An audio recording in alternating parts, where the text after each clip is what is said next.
살아올 때는 그게 굉장히 효율적인 방법이었어요. 예. 그러나 저는 이제 예. 거기에다가 플러스 알파가 필요하다고 생각이 예. 됩니다. 예, 예. 그래서 사실 이제 우리가 초고층에 살아보면 건강에 별로 좋지는 않습니다.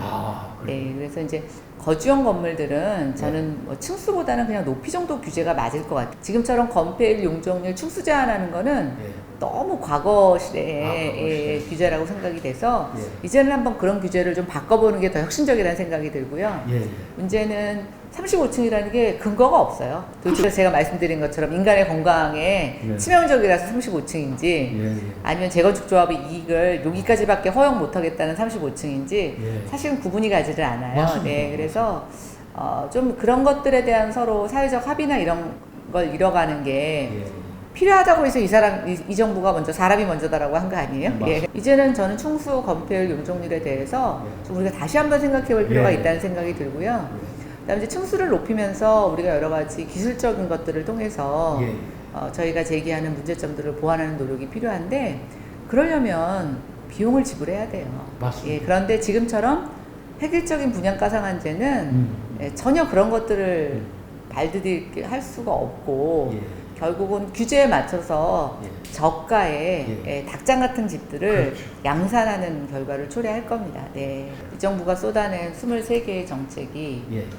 각각의 정책뿐만이 아니라 복합적으로 유기적으로 이제 연관이 돼서 정책이 효과를 발휘할 텐데 자기네들도 자기네들의 정책이 어떻게 서로 상충되고 어떻게 서로 유기적인 영향을 미치는지를 예. 모르는 것 같아요. 예. 예, 그래서 제가 아까 말씀드린 말이 자꾸만 바뀌고 예. 자기 부정적인 얘기들이 나오고 예. 맞습니다. 서로 상충되는 정책들이 막 쏟아져 나오고 예. 있어요. 네. 근데 사실 제가 질문에서 여쭤봤지만 임대주택도 상당히 네.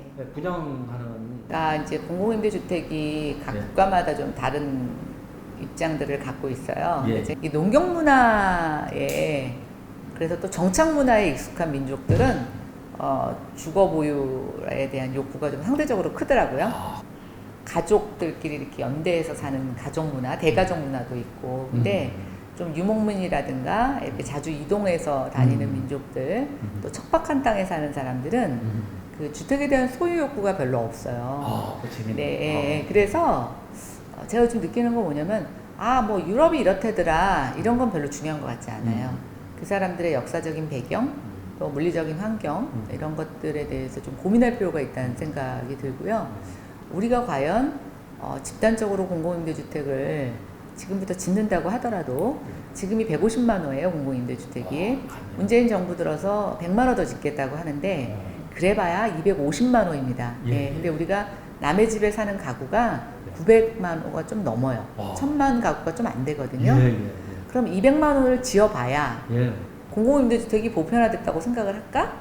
저는 그건 아니라고 봐요. 예, 그러면 물리적으로 우리가 쫓아할 수 없는 정책에 대해서는 그게 아무리 좋더라도 우리 거로 강제 이식할 수는 없다고 생각이 들어요. 예, 어제 또 대통령이 수보회의에서 뭐 중산층도 임대주택에 들어갈 수 있는 방법을 고민해 보겠다. 그게 참여정부 때 똑같이 했던 거예요. 예, 근데 그 줄줄이 실패해서 그래서 전 진짜 누가 정말 옛날 서랍 캐비넷을 제대로 꺼냈구나. 그런데 앞부분만 보고 그 뒤에 평가 보고서는 첨부가 안 돼 있거나 끝까지 안 읽었구나. 제가 그런 생각을. 왜냐면 제가 20년 넘게 주택정책을 쭉 봐오고 뭐 제안도 해보고 참여도 했고 이런 사람으로서 정말 요즘 감회가 남달라요. 이럴 수가 없어요. 진짜 서랍에 먼지, 묵은 먼지 있는 보고서들이 다 나오는 좀비 보고서들이 다 나오는 것 같아요. 의원님 말씀대로 정말 그런